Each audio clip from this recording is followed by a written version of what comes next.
selamat pagi saudara-saudari yang terkasih di dalam Tuhan Yesus Kristus. Sebelum mendengarkan firman Tuhan, mari kita membaca Kitab Mazmur pasal 100 ayat 1-3. Mazmur untuk korban syukur. Bersorak-soraklah bagi Tuhan, hai seluruh bumi. Beribadalah kepada Tuhan dengan sukacita. Datanglah ke hadapannya dengan sorak-sorai. Ketahuilah bahwa Tuhanlah Allah. Dialah yang menjadikan kita dan punya dialah kita, umatnya dan kawanan domba gembalaannya. Mari kita berdoa. Tuhan, sebagaimana yang Kau firmankan bahwa tak berkesudahan kasih setia Tuhan, tak habis-habisnya rahmat-Nya, selalu baru setiap pagi. Itulah sungguh nyata di dalam hidup kami. Oleh karena kasih setiamu, kami masih hidup hari ini. Oleh karena rahmat-Mu, kami masih dapat berkumpul, bernyanyi, berdoa, dan duduk menikmati firman-Mu. Kami percaya ibadah ini pun akan menjadi berkat-Mu bagi kami, menguatkan kami yang lemah, memulihkan kami yang putus asa, dan menyembuhkan kami yang sakit. Sungguh kami bersyukur untuk semua kebaikan-Mu dalam hidup kami. Inilah doa dan syukur kami dalam nama Tuhan Yesus. Amin. Mari kita siapkan hati dan pikiran kita untuk menyambut kebenaran firman Tuhan.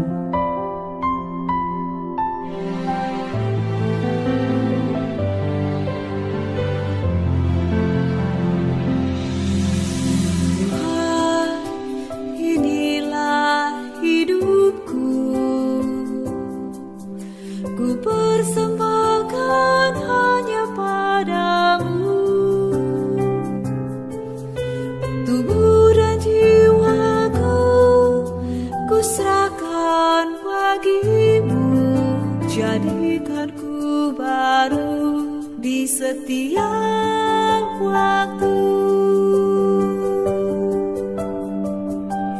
Ku mau menjadi hamba-Mu.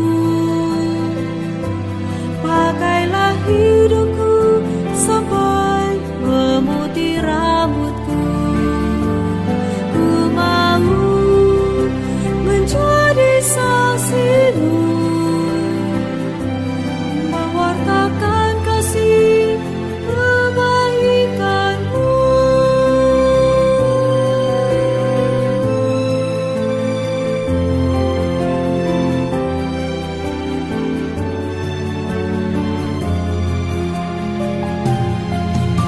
Tuhan, inilah diriku. Pimpin aku menuju jalan-Mu. Tenangkan hatiku, sadarkan salahku. Ajarku bersih-Mu di setiap waktu. Ku mau menjadi hamba-Mu. Pakailah hidupku sampai memutih rambutku. Ku mau menjadi saksi-Mu, mewartakan kasih kebaikan-Mu.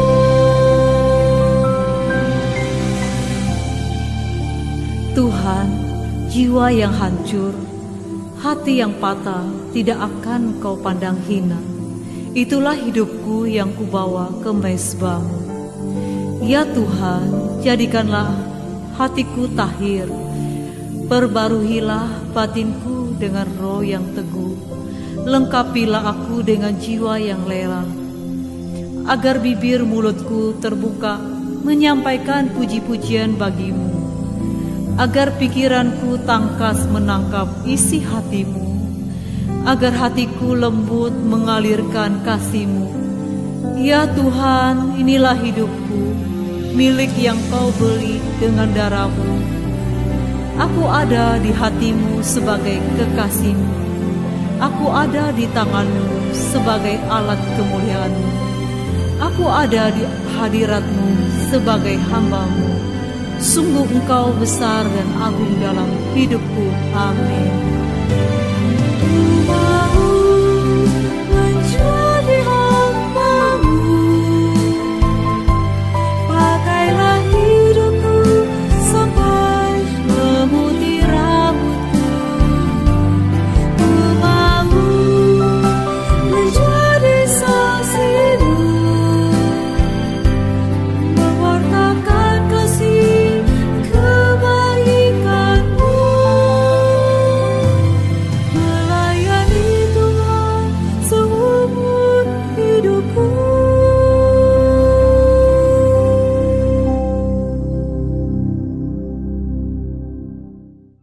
Mari Bapak Ibu sidang jemaat yang terkasih di dalam Tuhan, kita mau masuk mendengarkan sabda firman Tuhan. Mari kita tundukkan kepala, kita berdoa. Bapa kami yang di sorga, Bapa kami yang di sorga, dikuduskanlah nama-Mu, datanglah kerajaan-Mu, jadilah kehendak-Mu di bumi seperti di sorga. Berikanlah kami pada hari ini makanan kami yang secukupnya, dan ampunilah akan kesalahan kami, seperti kami juga mengampuni orang yang bersalah kepada kami. Dan janganlah membawa kami ke dalam pencobaan, tetapi lepaskanlah kami daripada yang jahat, karena Engkau yang punya kerajaan dan kuasa dan kemuliaan sampai selama-lamanya. Mari kita membaca pengakuan iman rasuli. Aku percaya kepada Allah, Bapa yang Maha Kuasa, Kalib langit dan bumi, dan kepada Yesus Kristus anaknya yang tunggal Tuhan kita, yang dikandung dari Roh Kudus, lahir dari anak darah Maria, yang menderita sengsara di bawah pemerintahan Pontius Pilatus, disalibkan, mati dan dikuburkan, turun ke dalam kerajaan maut.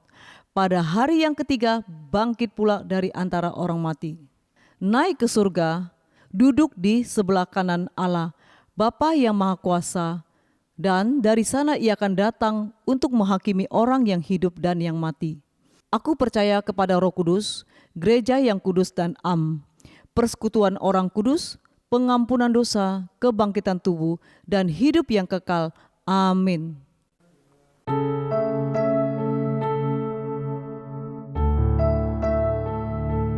Salam, selamat pagi saudara-saudara kasih Tuhan. Pada pagi ini kita ketemu kembali untuk beribadah kepada Tuhan. Marilah kita berdoa sebelum kita mendengar firman Tuhan.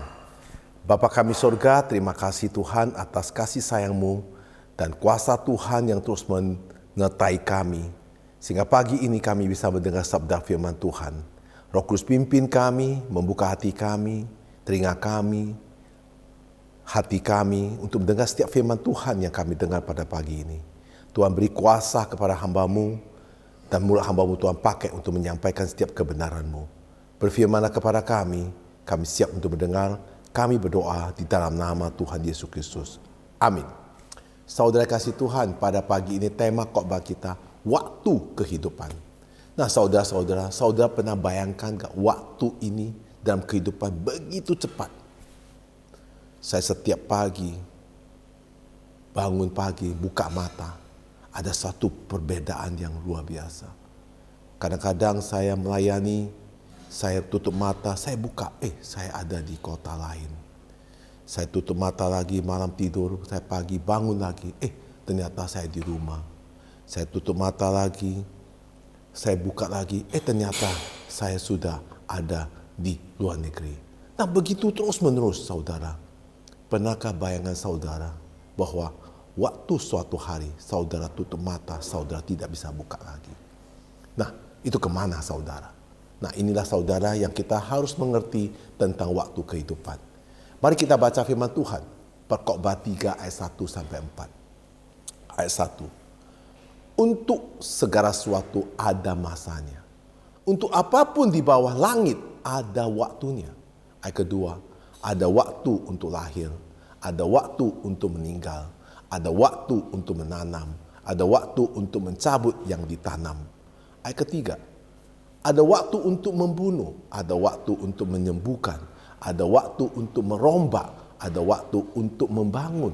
Ayat keempat, ada waktu untuk menangis, ada waktu untuk tertawa, ada waktu untuk merantap, ada waktu untuk menari. Nah saudara, di dalam firman Tuhan di Perkhotbah 3 ayat 1 sampai 4 menyampaikan bahwa segala sesuatu di dalam dunia ini ditentukan oleh Tuhan Yesus. Jadi kita bisa memahami bahwa Tuhanlah adalah pemegang dari seluruh kehidupan kita. Jadi selama kita masih hidup di dalam dunia ini, berapapun umur kita dalam hidup ini, semua itu ditentukan oleh Tuhan. Hidup mati kita bukan ditentukan oleh manusia. Bukan ditentukan siapapun, tapi ditentukan oleh Tuhan. Dengan kata lain, seluruh hidup kita ada di tangan Tuhan, saudara-saudara kasih Tuhan. Tapi Tuhan sendiri memberi kita tanggung jawab untuk mengisi hidup kita sehari-hari dengan hal-hal yang baik. Nah, saudara-saudara kasih Tuhan, melalui perkhotbah yang kita baca tadi, kita diajarkan bagaimana kita perlu punya respon dan menghormati tanggung jawab yang Tuhan sudah berikan kepada kita dalam kehidupan ini. Saudara-saudara kasih Tuhan, saya mau tanya pada saudara, sekarang ini media sosial begitu canggih. Apa yang terjadi di dalam dunia ini dalam satu detik di dalam media sosial?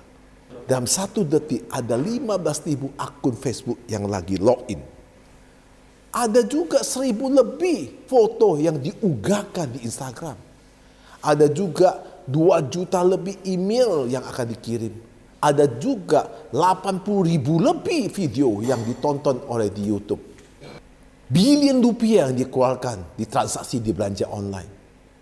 Ada juga ratusan ribu data internet yang digunakan. Ada juga ratusan ribu pencarian di Google. Ada juga puluhan ribu orang posting di Twitter. Nah saudara, dalam satu detik itu di media sosial begitu banyak transaksi yang kita bisa lihat, saudara-saudara kasih Tuhan.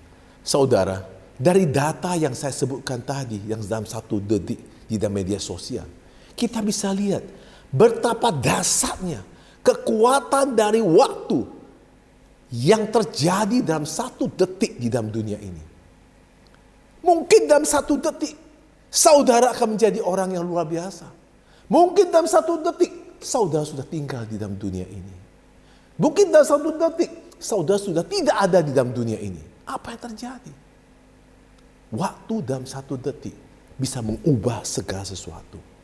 Saudara-saudara kasih Tuhan, kita sering bingung untuk melakukan apa dengan waktu yang sangat singkat ini yang Tuhan berikan kepada kita. Namun kita perlu menyadari bahwa dalam satu detik di dalam waktu yang Tuhan berikan kepada dalam hidup kita merupakan anugerah yang luar biasa dari Tuhan kita. Yang perlu kita syukurin adalah bahwa Tuhan pun tidak pernah meninggalkan kita dalam satu detik pun. Kita tidak perlu ragu akan hal itu. Karena penyertaan Tuhan dan lindungan Tuhan kepada anak-anak Tuhan itu pasti. Mari kita baca dalam surat Paulus di Efesus pasal 5 ayat 15 sampai 17. Ayat 15. Karena itu perhatikanlah dengan seksama bagaimana kamu hidup. Janganlah seperti orang bebal, tetapi seperti orang arif.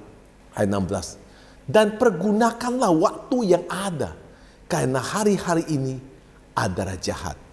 Ayat 17. Sebab itu janganlah kamu bodoh, tetapi usahakanlah supaya kamu mengerti kehendak Tuhan.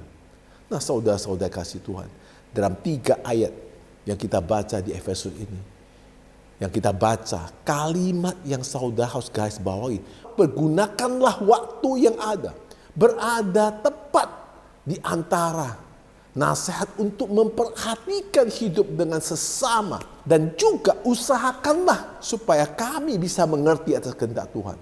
Jadi artinya gunakanlah waktumu yang ada untuk mengerti setiap perintah Tuhan. Menggunakanlah waktu yang ada untuk mentaati setiap perintah Tuhan. Menggunakanlah waktu yang ada untuk menjalankan setiap perintah Tuhan. Artinya di dalam waktu-waktu yang hidup diberikan Tuhan dalam hidup kita, kita harus memperhatikan cara hidup kita dan memahami dengan benar segala sesuatu yang berkaitan dengan apa yang Tuhan hendaki. Bukan berkaitan dengan apa yang manusia hendaki. Harus berkaitan dengan apa yang Tuhan inginkan, Tuhan hendaki. Karena kita hidup dalam perjalanan waktu. Seiring dengan detak-detak jantung kita, denyut nadi kita, begitulah perjalanan waktu yang kita miliki. Sebenarnya perjalanan waktu itu sangat menggetarkan. Hal itu akan disadari ketika seorang ada di ujung maut. Yaitu ketika dia harus melepaskan nyawanya. Dia baru sadar betapa berharga setiap detik. Betapa berharga setiap menit. Betapa berharga setiap jam yang dia miliki. Ketika kita harus melepaskan waktu, itu begitu berat. Saya selalu melayani orang-orang yang sakit. Saya melihat orang itu sangat-sangat menghargai detik, menit, dan jam. Ketika dia mau melepaskan kehidupannya di dunia ini. Nah saudara-saudara, kalau dia punya harta, dia pasti berani menyerahkan semua hartanya. Demi 1 jam atau 2 jam untuk menambah umur hidupnya. Oleh sebab itu, kita harus menghargai waktu yang Tuhan berikan kepada saudara. Jangan sia-sia waktu yang Tuhan berikan. Bagaimana kita menghargai waktu kita? Kita harus mengisi waktu kita untuk sesuatu yang menilai abadi, yaitu bernilai kekal. Nah saudara, menilai kekal itu adalah mencarilah Tuhan Yesus Kristus, mendekat Tuhan Yesus Kristus, mengagungkan dan memuliakan Tuhan Yesus Kristus. Itu adalah kekekalan. Saudara, karena ada detik-detik yang saudara tidak bisa saudara. Karena ada detik-detik, ada menit-menit dan jam-jam saudara sangat membutuhkan ketika saudara di ujung maut. Sekarang mungkin saudara tidak merasain, saudara ketawa. Tapi saudara ketika di ujung itu saudara sangat membutuhkan. Saudara, 1 menit menentukan Anda hidup atau mati. 1 menit menentukan Anda berhasil atau tidak. 1 menit menentukan Anda bagaimana untuk Anda bisa melepaskan semua dalam dunia ini. Kalau saudara tahu, kalau hanya gelar, hanya pangkat, kedudukan, uang, pasang hidup, keturunan, semua itu akan kamu tinggalkan. Yang penting bagaimana kita memiliki diri yang dibentuk oleh Tuhan, diproses oleh Tuhan, sehingga kita bisa berharga di mata Tuhan. Saudara, masalahnya sampai kapan kita berharga di mata Tuhan? Seperti tanah liat yang berharga. Tetapi sampai kapan kalau tanah liat tersebut tidak dijadikan bencana yang bagus? Maka tidak ada berharga, dibuang. Saudara kasih Tuhan. Namun kalau waktu dan momentum sudah lewat, ia tetap menjadi tanah liat. Maka dia menjadi sampah. Seperti sebongkal batu permata yang tidak bisa diasah. Dia tetap sebongkal batu. Tetapi kalau diasah bisa menjadi permata yang berharga. Kita harus memiliki ini. Walaupun kita tidak populer. Kita tidak dikenal orang. Dan kita tidak diakui oleh orang luar. Tapi kita harus menjadi anak Tuhan yang berkenan. Maka Tuhan yang memberikan pengalaman hidup untuk membentuk saudara-saudari yang dikasihi Tuhan. Saudara, Tuhan tidak menjerumuskan orang ke neraka. Tapi Tuhan juga tidak bisa menahan kalau orang itu mau masuk neraka. Tuhan tidak bisa maksa orang berbuat baik. Tergantung dari saudara-saudari kasih Tuhan. Umur yang diberikan Tuhan di Alkitab mencatat 70-80 tahun. Umur hidup itu berharga sekali dalam untuk menjalankan hidup dari 0 sampai 80 tahun. Tuhan membuat segala sesuatu indah pada waktunya. Ia juga memberikan pengertian akan kekekalan dalam diri setiap manusia. Kekekalan itu dapat berarti sesuatu di masa yang akan datang.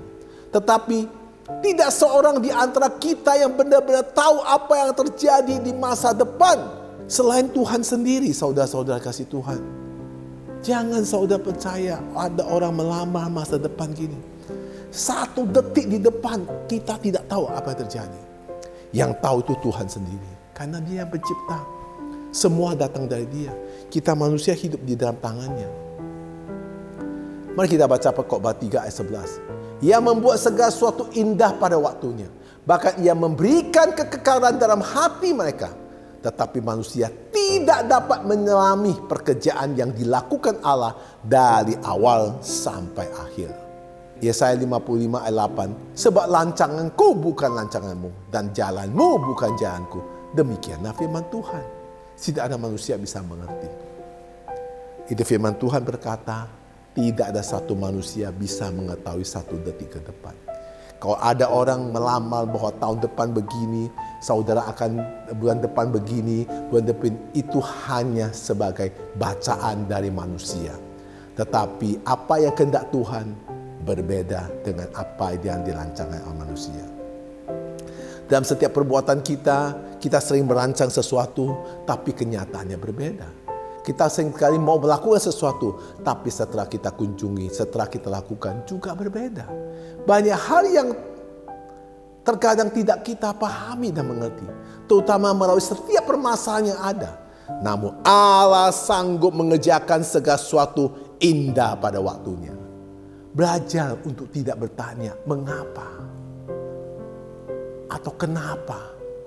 Sebaiknya kita selalu bertanya, Tuhan terima kasih, kami akan mengucap syukur apapun terjadi. Tetap berdoa serta memohon mujizat Tuhan yang dinyatakan. Jalankan setiap proses yang ada. Ucap syukur setiap hari atas kesempatan yang Tuhan berikan kepada saudara. Jangan mengeluh. Apapun yang saudara dalam proses dalam kehidupan saudara, nyanyikanlah pujian-pujian bagi Tuhan. Jadikanlah sahabat untuk orang-orang yang memerlukan pertolongan serta perhatian.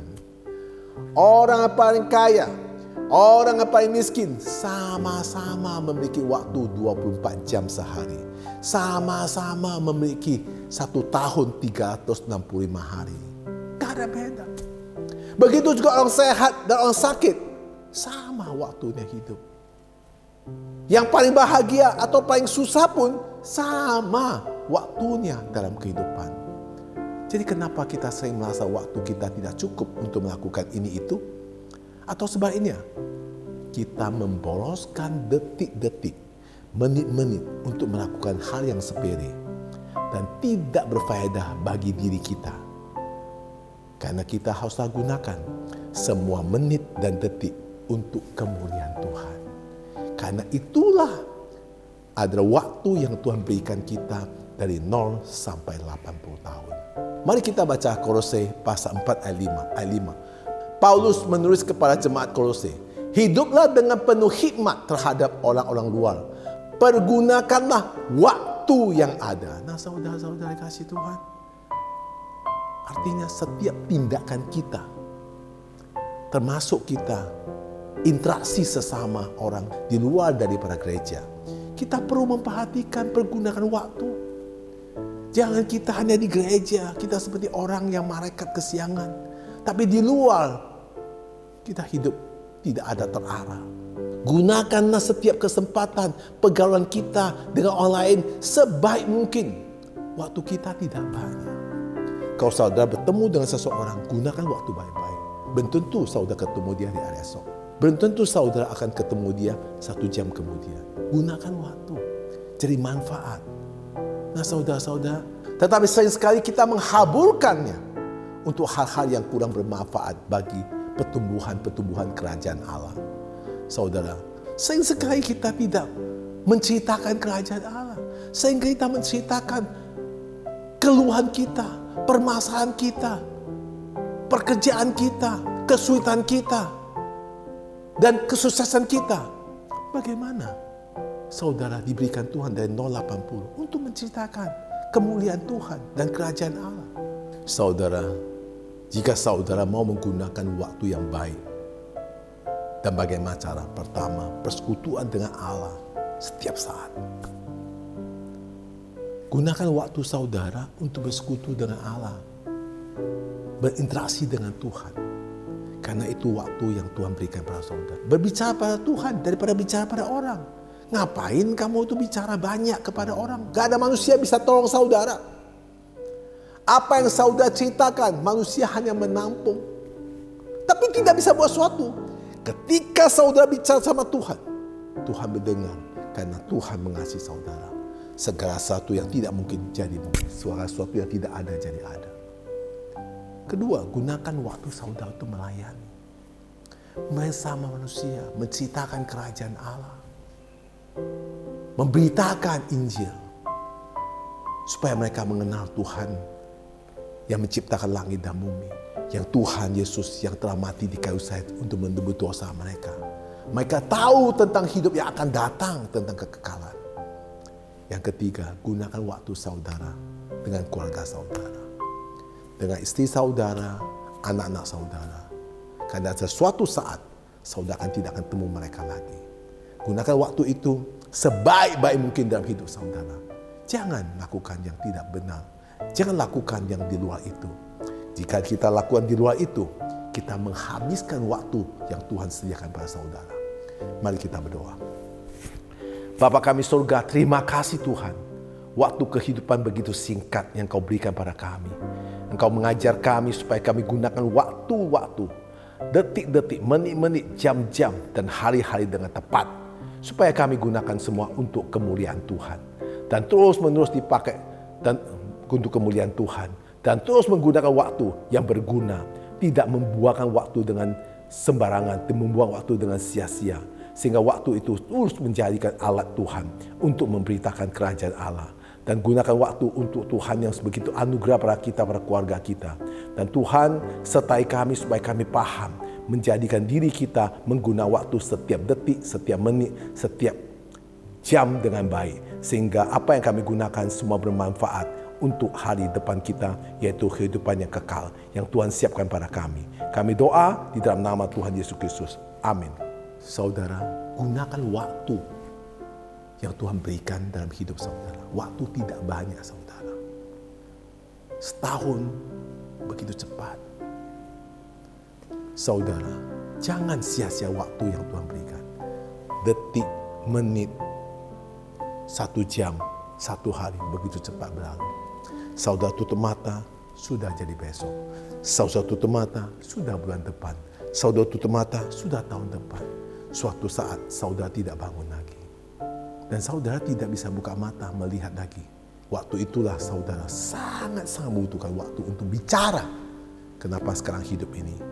Sekarang punya waktu kehidupan kenapa nggak bicara yang baik. Menggunakan waktu untuk jadi dampak kepada banyak orang.